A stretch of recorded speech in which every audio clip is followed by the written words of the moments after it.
제가 고시원에 살 때 이야기입니다. 정확히는 살았던 것도 아니고 한 일주일을 지내다가 도저히 못 견뎌서 나왔죠. 그때 당시 가난한 대학생이었던 저는 독립을 하고 싶었습니다. 부모님께 말씀을 드리고 가장 저렴한 방을 찾던 중 저희 대학교 앞에 있던 허름한 고시원을 선택하게 되었습니다. 건물 자체가 낡고 음침했지만 월세가 워낙 저렴했기 때문에 큰 고민 없이 계약했습니다. 3층 가장 끝방으로 안내받았는데 그 방은 유난히 차갑고 을씨년스러워 보였습니다. 고시원치고는 넓은 편이었는데 나중에 생각해보니 그럴 만한 이유가 있었던 것 같습니다. 계약을 하면서 고시원 주인에게 물어봤습니다. 왜 이 방만 다른 방보다 저렴한가요? 주인은 잠시 머뭇거리더니 오래 비어 있어서 그냥 빨리 세입자 구하려고 그렇게 한 거예요 라고 대답했습니다. 그때는 별 생각 없이 넘어갔지만 지금 생각해보면 뭔가 석연치 않았습니다. 첫날 밤이었습니다.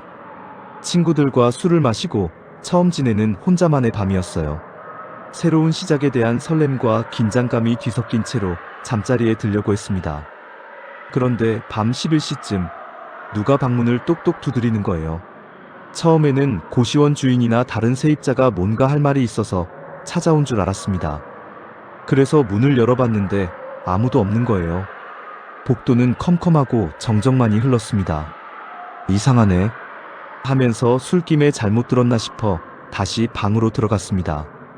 그런데 한 10분쯤 지나니 또 누가 똑똑 문을 두드리는 거예요. 이번에는 더 또렷하게 들렸습니다. 화가 난 저는 누가 장난하나 싶어서 얼른 문을 열었는데 또다시 아무도 없었습니다. 이번에는 좀 더 자세히 복도를 살펴봤는데 정말 아무도 없었어요. 화장실이나 다른 방으로 숨을 수도 없는 구조였거든요. 복도 끝은 막혀있고 계단까지는 꽤 거리가 있어서 누군가 뛰어갔다면 발소리가 났을 텐데 아무 소리도 없었습니다. 다음날 아침 고시원 주인을 찾아가 어젯밤 일을 말했습니다. 그랬더니 주인은 장난칠 사람도 없고 다른 세입자들도 일찍 자는 편이니 잘못 들은 거겠죠라며 대수롭지 않게 넘기더라고요. 하지만 주인의 표정이 뭔가 어색했습니다. 눈을 마주치지 않으려 하고 말끝을 흐리는 게 뭔가 숨기는 것 같았어요. 혹시 이 방에서 이상한 일이 자주 일어나나요? 라고 물어봤지만 주인은 고개를 저으며 그런 일 없어요 라고만 했습니다. 찝찝했지만 그냥 넘어가기로 했습니다. 아마 정말 잘못 들었거나 건물이 낡아서 생기는 소음일 거라고 생각했거든요. 그런데 두 번째 날 밤 또 똑같은 시간에 누가 문을 똑똑 두드리는 거예요. 이번에는 더 선명하고 의도적으로 들렸습니다. 마치 누군가 일부러 제 관심을 끌려는 것 같았어요. 장난을 치는 거라면 반응해주면 더 재미있어서 계속 장난치고 싶어질 거라고 생각한 저는 일부러 반응하지 않았어요. 그냥 모르는 척하고 있었습니다. 하지만 문제는 그 다음이었습니다. 5분마다 계속 문을 두드리는 거예요. 똑똑. 5분 후 또 똑똑. 그리고 또 5분 후 똑똑. 너무나 규칙적이고 기계적인 패턴이었습니다.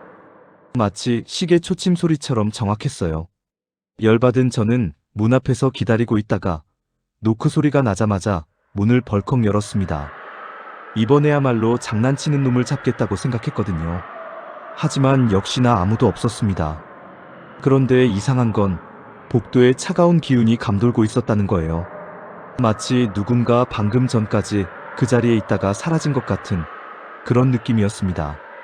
다음날 아침 더 이상 참을 수 없었던 저는 고시원 주인에게 찾아가서 CCTV 확인을 요청했습니다. 분명히 누군가 장난치는 거니까 CCTV를 보면 알 수 있을 거예요 라고 말했죠. 주인은 처음에는 난색을 표했지만 제가 계속 요청하니까 어쩔 수 없이 CCTV 모니터 앞으로 데려갔습니다. 그런데 CCTV 화면을 보고 정말 충격을 받았어요. 화면에는 정말 아무도 없는 거예요. 오직 저만 문을 열었다가 닫았다가 하는 모습만 보였습니다. 시간을 되돌려서 봐도 마찬가지였어요. 노크 소리가 났던 시간에도 복도에는 아무도 없었습니다. 이상하네요. 분명히 노크 소리가 났는데. 제가 중얼거리자 주인이 어색하게 웃으며 말했습니다. 건물이 오래돼서 그런가 봐요.